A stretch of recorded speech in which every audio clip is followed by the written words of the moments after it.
Hello दोस्तों, इस class में हम लोग करेंगे 21 अप्रैल के जो भी महत्वपूर्ण करंट अफेयर है उनका अभ्यास। तो चलिए स्टार्ट करते हैं। आज का पहला प्रश्न है, भारत का कौन सा राज्य है जिसने लॉकडाउन को 7 मई तक बढ़ाने की घोषणा कर दी है। आपको पता होगा कि पूरे भारत में लॉकडाउन 3 मई तक लागू रखा गया था, लेकिन तेलंगाना गवर्नमेंट ने घोषणा कर दी कि यहाँ पर लॉकडाउन 7 मई तक लागू रहेगा। तो सही उत्तर हो जाएगा option number B, Telangana. Telangana के मुख्यमंत्री हैं के चंद्रशेखर राव। यहाँ के गवर्नर है तमिल साई सौंदरराजन या टी सौंदरराजन। तेलंगाना से संबंधित कुछ और महत्वपूर्ण बातें हैं, जैसे 2020 को कृत्रिम बुद्धिमत्ता के साल के रूप में मना रहा है तेलंगाना, यानी 2020 का जो साल है उसको आर्टिफिशियल इंटेलिजेंस के रूप में मनाएगा तेलंगाना। इसके अलावा तेलंगाना का पहला जो मेगा फूड पार्क यहाँ बना है वो बना है यहाँ के शहर निजामाबाद में, पहला मेगा फूड पार्क। एवं कोरोना वायरस को ध्यान में रखते हुए यहाँ की गवर्नमेंट ने एक एप्लीकेशन चलाया जिसका नाम है कोविड-19 मॉनिटरिंग सिस्टम है। यहाँ पर मॉनिटरिंग छूट गया है, उसको आप ऐड कर लेना। पूरा एप्लीकेशन का नाम है कोविड-19 मॉनिटरिंग सिस्टम, एक मोबाइल एप्लीकेशन है। इसके अलावा यहाँ पर एक मिशन चल रहा है जिसका नाम मिशन भागीरथी। इस मिशन का मेन पर्पज़ क्या है, उद्देश्य क्या है कि तेलंगाना में जो जहाँ जहाँ पानी की कमी है वहाँ पर पानी की कमी को ध्यान में रखते हुए इस मिशन को चलाया गया है। इससे क्या होगा कि यहाँ पर 2 नदियाँ हैं महत्वपूर्ण, एक तो कृष्णा और दूसरी गोदावरी। तो इन नदियों का पानी को साफ करके यहाँ की जो जल की कमी है उसको पूरा किया जाएगा। इसके लिए जो मिशन चलाया गया उसका नाम मिशन भागीरथी। अगले प्रश्न की बात करते हैं। अगला प्रश्न है, अब्बा क्यारी का निधन हो गया, ये किस देश के चीफ ऑफ स्टाफ थे। तो अब्बा क्यारी नाइजीरिया के चीफ ऑफ स्टाफ थे। सही उत्तर हो जाएगा option number A, Nigeria. Nigeria के राष्ट्रपति हैं मोहम्मद बुहारी। यहाँ की मुद्रा है नायरा, पूरा नाम है नाइजीरियाई नायरा। यहाँ की राजधानी है अम्बुजा। अगला प्रश्न है, निम्नलिखित में से किस राज्य ने घोषणा की है कि वह अपने यहाँ काम करने वाले स्वास्थ्य कर्मचारियों को 10,000 रुपये की मानदेय धनराशि देगा। क्यों देगा? क्योंकि कोरोना वायरस की वजह से अगर कोई स्वास्थ्यकर्मी यहाँ पर संक्रमित हो जाता है तो उसको मानदेय के रूप में 10,000 रुपये धनराशि देगा। मध्य प्रदेश। तो सही उत्तर हो जाएगा option number B, Madhya Pradesh. इसी प्रकार की गवर्नमेंट ऑफ इंडिया ने भी घोषणा की है कि अगर जो कोई स्वास्थ्य कर्मचारी कोरोना वायरस की वजह से ड्यूटी के दौरान डेथ हो जाती है तो उसको मिलेगा 50 लाख रुपये तक का बीमा कवरेज।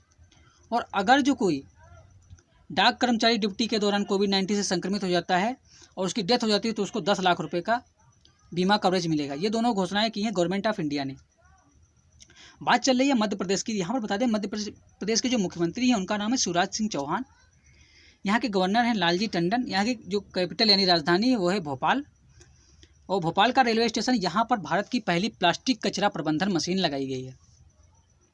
और भोपाल रेलवे स्टेशन पर ही भारत की पहली सैनिटाइजिंग नैपकिन वेंडिंग मशीन भी लगाई गई थी। यहाँ का जो मेट्रो स्टेशन यानी भोपाल मेट्रो स्टेशन है उसका नाम हो गया है राजा भोज मेट्रो स्टेशन। यहाँ का बहुत फेमस शहर है इंदौर, उसका नाम आपने सुना होगा। तो इंदौर भारत का पहला शहर हो गया है जहाँ पर जिसने अपने शहर और गलियों को सैनिटाइज करने के लिए सबसे पहली बार ड्रोन का इस्तेमाल किया। इसके अलावा नीति आयोग की जो स्वच्छता रैंकिंग आई थी उसमें भी इंदौर पहले स्थान पर था, यानी भारत का सबसे साफ शहर कौन सा था, इंदौर। आगे बात करें, आगे है इंदौर का जो एयरपोर्ट है उसका नाम हो गया है अहिल्याबाई होलकर अंतर्राष्ट्रीय हवाई अड्डा, यानी अब ये अंतर्राष्ट्रीय हवाई अड्डा हो गया। यहाँ पर जो पहली फ्लाइट उड़ाई गई वो उड़ाई गई दुबई के लिए। यहाँ का एक रेलवे स्टेशन भी है जिसका नाम है हबीबगंज रेलवे स्टेशन। यह भारत का पहला प्राइवेट रेलवे स्टेशन बन गया है। अगले प्रश्न की बात करें उससे पहले आपसे कुछ बात करनी है दोस्तों। अगर जो आप मेरे चैनल पर पहली बार विजिट कर रहे हैं तो इस चैनल को सब्सक्राइब कर दीजिए। और अगर जो आपको वीडियो अच्छा लगे तो इस वीडियो को ज़्यादा से ज़्यादा लोगों तक शेयर भी कर देना। और दोस्तों, अगर जो इस वीडियो की आप PDF चाहते हैं तो आप हमारे डिस्क्रिप्शन में जाकर वहाँ से इस वीडियो की PDF भी डाउनलोड कर सकते हैं। अगला प्रश्न, निम्नलिखित में से किस पोर्ट ट्रस्ट द्वारा 24 घंटे में सबसे अधिक कोयला प्रबंधन का रिकॉर्ड बनाया गया। तो सबसे अधिक कोयला प्रबंधन का रिकॉर्ड बनाया है 24 घंटे में VOC पोर्ट ट्रस्ट ने। यह तमिलनाडु का पोर्ट ट्रस्ट है, यानी यह तमिलनाडु का दूसरा सबसे बड़ा बंदरगाह है। पहला है चेन्नई पोर्ट, यानी चेन्नई पोर्ट के बाद तमिलनाडु का जो दूसरा पोर्ट ट्रस्ट है जिसका नाम है VOC पोर्ट ट्रस्ट, इसने 24 घंटे में सबसे अधिक कोयले का प्रबंधन कर एक विश्व रिकॉर्ड स्थापित किया है। बात चल रही पोर्ट यानी बंदरगाह की, तो यहाँ पर आपको बता दें महाराष्ट्र का एक नया बंदरगाह बना है जिसका नाम है माधवन पोर्ट। यानी माधवन पोर्ट जो बनाया जा रहा है यानी माधवन बंदरगाह वो महाराष्ट्र का सबसे नया बंदरगाह हो जाएगा। इसके अलावा महाराष्ट्र में 2 और बंदरगाह हैं, जवाहरलाल नेहरू पोर्ट जिसको कहते हैं नावासाबा, या मुंबई पोर्ट। ये 2 पोर्ट और हैं जो महाराष्ट्र में बहुत फेमस हैं। आगे के प्रश्न की ओर बात करते हैं। अगला प्रश्न है, भारत का सबसे बड़ा तेल आयातक देश कौन सा है। दोस्तों, यह प्रश्न बहुत महत्वपूर्ण हो जाता है क्योंकि इस समय तेल के दामों काफ़ी ज़्यादा उछाल आ रहा है। तो इसी को ध्यान में रखते हुए यह प्रश्न काफ़ी ज़्यादा महत्वपूर्ण हो जाता है। तो वर्तमान में जो तेल का भारत का सबसे बड़ा आयातक देश है वो है इराक। तो सही उत्तर हो जाएगा ऑप्शन नंबर ए, इराक। दूसरे नंबर पर है सऊदी अरब। बात चल रही है तेल आयातक देशों की। तो यहाँ पर आपको बता दें, खोजिस्तान एक प्रांत है ईरान का, वहाँ पर तेल का नया भंडार खोजा गया है। इसके अलावा तेल निर्यात करने वाले जो देशों का समूह है उसको कहते हैं OPEC, organisation of the petroleum exporting country. Short में कहें तो ओपेक। इसका मुख्यालय है ऑस्ट्रिया की राजधानी वियना। ऑस्ट्रिया को ऑस्ट्रेलिया से कंफ्यूज मत करना। ऑस्ट्रेलिया की राजधानी है कैनबरा, लेकिन ऑस्ट्रिया की राजधानी है वियना। तो वहीं पर ओपेक का मुख्यालय है। और ओपेक को छोड़ने की घोषणा कर दी थी कतर ने, यानी कतर ने कहा था कि वह जनवरी से ओपेक को छोड़ देगा। इसके साथ साथ इक्वाडोर ने भी घोषणा कर दी थी कि वह भी ओपेक को छोड़ देगा। अगला प्रश्न, राष्ट्रपति डोनाल्ड ट्रंप ने अमेरिका की आर्थिक स्थिति को ध्यान में रखते हुए कितने बिलियन आर्थिक पैकेज की घोषणा की है। तो यहाँ पर आपको बता दें, कोरोना वायरस को ध्यान में रखते हुए अमेरिका के राष्ट्रपति डोनाल्ड ट्रंप ने अमेरिका की आर्थिक स्थिति को सुधारने के लिए 19 बिलियन यूएस डॉलर की घोषणा की है। तो ऑप्शन नंबर सी सही है, 19 बिलियन यूएस डॉलर। बात चल रही है अमेरिका के राष्ट्रपति डोनाल्ड ट्रंप की। तो यहाँ पर आपको बता दें, ये अमेरिका के इतिहास में 45वें राष्ट्रपति हैं। यहाँ पर थोड़ा गलती हो गई, 25वें हो गया, लेकिन आप सही कर लेना, 45वें नंबर के राष्ट्रपति हैं अमेरिका के इतिहास में। इसके अलावा इनकी जो पार्टी है उसका नाम है रिपब्लिकन पार्टी। क्या नाम है? रिपब्लिकन पार्टी, जिसका चुनाव चिन्ह है हाथी। दोस्तों, अपने इंडिया में क्या होता है, बहुत सी पार्टियाँ हैं, लेकिन अमेरिका में राष्ट्रीय स्तर की दो ही पार्टियाँ हैं। एक है रिपब्लिकन पार्टी जिसका चुनाव चिन्ह हाथी, दूसरी डेमोक्रेटिक पार्टी जिसका चुनाव चिन्ह है गधा। तो रिपब्लिकन पार्टी के तो व्यक्ति हो गए डोनाल्ड ट्रंप, लेकिन इससे पहले जो राष्ट्रपति थे बराक ओबामा, उनकी पार्टी का नाम था डेमोक्रेटिक पार्टी जिसका चुनाव चिन्ह था गधा। इसके अलावा यहाँ का जो राष्ट्रपति होता है उसका कार्यकाल होता है 4 साल। अपने यहाँ राष्ट्रपति का कार्यकाल 5 साल होता है, लेकिन अमेरिका का जो राष्ट्रपति होता है उसका कार्यकाल होता है 4 साल। और डोनाल्ड ट्रंप अमेरिका के इतिहास में तीसरे ऐसे राष्ट्रपति हैं जिन पर महाभियोग चलाया गया। इनसे पहले 2 और थे, उनका नाम था एंड्रयू जॉनसन, दूसरे थे बिल क्लिंटन, और तीसरे बन गए हैं डोनाल्ड ट्रंप। हालांकि ये सफल नहीं रहा। अभी पिछले महीने डोनाल्ड ट्रंप की भारत में यात्रा भी हुई थी। तो यहाँ इन्होंने भारत में दुनिया के सबसे बड़े cricket stadium Motera cricket stadium का उद्घाटन किया, जो अहमदाबाद गुजरात में बनाया गया है। इसके अलावा अमेरिका के उपराष्ट्रपति जिनका नाम है माइक पेंस, इनका नाम अक्सर एग्जाम में पूछा जाता है कि अमेरिका के उपराष्ट्रपति का क्या नाम है, तो इनका नाम है माइक पेंस। बात करते हैं अगले प्रश्न की। अगला प्रश्न है जियोम यानी ग्रुप ऑफ मिनिस्टर्स की बैठक का आयोजन कहाँ किया गया। तो कोरोना वायरस के प्रसार को ध्यान में रखते हुए इस पर गहन चर्चा के लिए एक बैठक का आयोजन किया गया, जिसमें सभी राज्यों के लगभग मुख्यमंत्री सम्मिलित हुए। तो इस बैठक का आयोजन किया गया नई दिल्ली में। तो यहाँ पर सही उत्तर हो जाएगा ऑप्शन नंबर ए, नई दिल्ली। इसकी अध्यक्षता किसने की? इसकी अध्यक्षता की डॉक्टर हर्षवर्धन ने, जो हमारे स्वास्थ्य मंत्री हैं।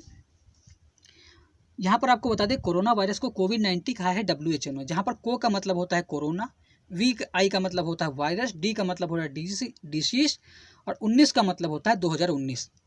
को का मतलब कोरोना, आई का मतलब वायरस, डी का मतलब डिसीज, और 19 का मतलब 2019, क्योंकि यह वायरस 2019 में खोजा गया था, इसीलिए इसका नाम कोविड-19 रखा है WHO ने।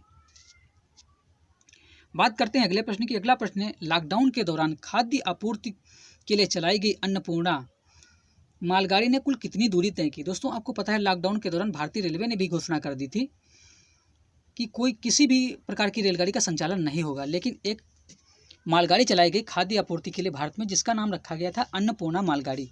तो इसने 1632 किलोमीटर दूरी तय की। तो यहाँ पर सही उत्तर हो जाएगा ऑप्शन नंबर सी, 1632 किलोमीटर। यह पंजाब से जलपाईगुड़ी पश्चिम बंगाल तक चलाई गई। बात चल रही है भारतीय रेलवे की। तो यहाँ पर आपको बता दें, जो हमारे रेलवे मंत्री हैं उनका नाम पीयूष गोयल। और भारतीय रेलवे से संबंधित कुछ महत्वपूर्ण बातें हैं जो यहाँ पर करना बहुत ही जरूरी हो जाता है। सबसे पहली बात कि भारत की पहली फल ट्रेन कहाँ पर चलाई गई है, तो ये चलाई गई है आंध्र प्रदेश में। किस फल के लिए चलाई गई है? बनाने के, यानी केले को एक स्थान से दूसरे स्थान तक ले जाने के लिए इस फल ट्रेन का इस ट्रेन को स्टार्ट किया गया, जिसका नाम है फल ट्रेन। इसके अलावा एक तरकारी एक्सप्रेस भी चलाई गई है। ये चलाई गई है बिहार से दिल्ली के बीच में। तरकारी आपको पता है सब्जियों को कहते हैं, तो जो बिहार में सब्जियां उगाई जाती हैं उसको दिल्ली के मार्केट में लाने के लिए एक विशेष प्रकार की ट्रेन चलाई गई, जिसका नाम रखा गया तरकारी एक्सप्रेस। और दूसरी तेजस एक्सप्रेस चलाई गई अहमदाबाद मुंबई के बीच। पहली तो आपको पता है लखनऊ से दिल्ली के बीच में चल रही है, जो दूसरी चलाई गई वो चलाई गई अहमदाबाद से मुंबई के बीच। और दूसरी वंदे भारत एक्सप्रेस, पहले तो आपको पता है लखनऊ से दिल्ली के बीच में चली थी, लेकिन जो दूसरी चलाई गई वो चलाई गई दिल्ली से कटरा वैष्णो धाम मंदिर तक। और दूसरी उदय एक्सप्रेस ये चल रही है विशाखापट्टनम से विजयवाड़ा, यानी V2V विशाखापट्टनम से विजयवाड़ा तक। भगवान राम के जीवन से संबंधित सभी स्थानों को जोड़ने के लिए, यानी सभी स्थानों के दर्शन कराने के लिए ट्रेन चलाई गई, जिसका नाम रखा गया रामायण एक्सप्रेस। इसका स्टार्टिंग जो स्टेशन था वो था दिल्ली, यानी दिल्ली से आरंभ होकर रामेश्वरम तक जाती थी। इसके अलावा एक ट्रेन और है जिसका नाम है महाकाल एक्सप्रेस। इसको नरेंद्र मोदी ने, जो हमारे प्रधानमंत्री, उन्होंने पिछले महीने ही वाराणसी से हरी झंडी दिखाई थी। ये कहाँ कहाँ चलेगी? ये चलेगी काशी विश्वनाथ धाम जो वाराणसी में है वहाँ से स्टार्ट होगी और इंदौर के ओमकारेश्वर मंदिर तक जाएगी। बीच में एक और मंदिर पड़ेगा उज्जैन में, जिसका नाम है महाकालेश्वर मंदिर उज्जैन में, तो उसको भी जोड़ेगी, यानी 3 मंदिरों को जोड़ेगी, काशी विश्वनाथ धाम, महाकालेश्वर उज्जैन और ओमकारेश्वर इंदौर। इन तीनों मंदिर को जोड़ने के लिए जो ट्रेन चलाएगी उसका नाम है महाकाल एक्सप्रेस। इसके अलावा भारत की पहली हाइपरलूप जो ट्रेन चलाई जा रही है वो मुंबई और पुणे के बीच इसका प्रोजेक्ट रखा गया है। देखो भी चलती है कि नहीं चलती है। इसके अलावा मुंबई और पुणे के बीच में भारत की पहली इलेक्ट्रिक बस भी स्टार्ट की गई है। तो दोस्तों आज की वीडियो में इतना ही। फिर एक नई वीडियो के साथ कल मुलाकात होगी। तब तक के लिए नमस्कार। Thank you very much. 24/7 classes.